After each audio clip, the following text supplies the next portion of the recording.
अस्सलामुअलैकुम वरहमतुल्लाहि वबरकातुहू। उम्मीद के तमाम ही अहबाब बख़ैर होंगे। बहुत ही दिनों के बाद आपके रूबरू हाज़िर हूँ। असल में कुछ मशगूलियाँ रहीं ऐसी कि आपके सामने जो मसाइल मैं बयान करता था वो मसाइल नहीं बयान कर सका, मगर चूँकि अब से ये सिलसिला इंशाअल्लाह रब्बुल इज़्ज़त जिस तरह से पहले चलता था, मसाइल का एक मसाइल बयान करता था मैं, वही सिलसिला इंशाअल्लाह रब्बुल इज़्ज़त फिर से आगाज़ कर दिया गया है। और आप तमामी अहबाब से गुजारिश है कि अब तक जिस तरह से आपने हमको प्यार दिया और मोहब्बतों से नवाजा, यूँ ही इसी तरह से आगे भी अपनी मोहब्बतों और प्यार से नवाजते रहिए। और जो कुछ मसाइल शरइया हम बयान करें, उन तमाम मसाइल को बग़ौर समाअत करके उन पर अमल करने की कोशिश करें। चूँकि देखिए, जब तक हमें मसाइल दीनिया या दीन के बारे में मालूमात नहीं होगी तो हम फिर अपनी ज़िंदगी गुजारने का तरीक़ा, अपनी ज़िंदगी को किस तरह से गुजारें, ये कैसे जानेंगे। तो सबसे बेहतर, सबसे बेस्ट बात यह है कि जब भी कोई दीनी मसला आपके सामने आया करे तो उसको मुकम्मल सुना करो।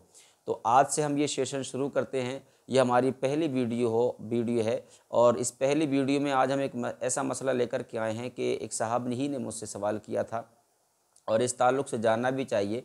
उनका सवाल ये था कि हज़रत ये बता दीजिए कि मज़ार के ऊपर जो छत पड़ी है, उस छत पर नमाज़ पढ़ सकते हैं या नहीं पढ़ सकते।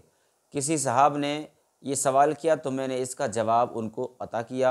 इसी के साथ साथ मेरे जहन में आया कि सोशल मीडिया का आज का दौर है, क्यों ना ये बात सोशल मीडिया पर शाये की जाए और लोगों को इन चीज़ों से आगाह किया जाए और वो जाने कि किसी मज़ार के ऊपर पड़ी छत पर नमाज़ पढ़ सकते हैं कि नहीं पढ़ सकते हैं। इस ताल्लुक़ से मैं आपको हवाले के तौर पर बयान फरमा दूँ। फ़तवा अलीमिया एक किताब है, उस किताब के सफ़ा नंबर 145 पर इसी तरह का एक सवाल तहरीर है। उस सवाल के तहत इसका जवाब दिया गया है। सवाल किसी ने ये कहा था कि एक मज़ार शरीफ है, उस मज़ार शरीफ पर लेंटर पड़ा हुआ है, उस पर कोई बंदा नमाज़ पढ़ता है तो उनमें से एक तो ये कहता है कि साहब नमाज नहीं होगी और एक ये कहता है कि नमाज हो जाएगी। और जो ये कहता है कि नमाज नहीं होगी वो उसकी दलील ये है कि वो कहता है कि इससे मज़ार साहिब मज़ार की बेहुरमती है, मज़ार वालों की बेअदबी है, इस बिना पर नमाज नहीं होगी।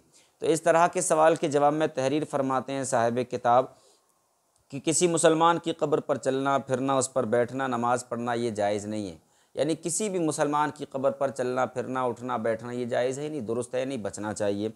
लेकिन अगर कब्र की चारों तरफ नीचे से, यानी कब्र जितने बीच में मज़ार शरीफ है, उस नीचे से कब्र के इर्द गिर्द से दीवार खड़ी करके उस पर इस तरह छत डाल दें कि छत का निचला हिस्सा कब्र से ना मिले बल्कि छत और कब्र के दरमियान कुछ फासला रहे, तो ऐसी सूरत में कब्र के ऊपर बनी हुई छत पर नमाज जायज़ व सही है, नमाज हो सकती है। इमाम अहले सुन्नत मुजद्दिद दीन मिल्लत आला हज़रत इमाम अहमद रज़ा ख़ान क़ुद्दस सिर्रुहु इसी तरह के एक सवाल का जवाब देते हुए तहरीर फरमाते हैं कि बैरून हुदूद मकबरा सुतून कायम करके ऊपर काफ़ी बुलंदी पर पाट कर छत को सहने मस्जिद साबिक़ से मिलाकर मस्जिद कर देना चाहता है।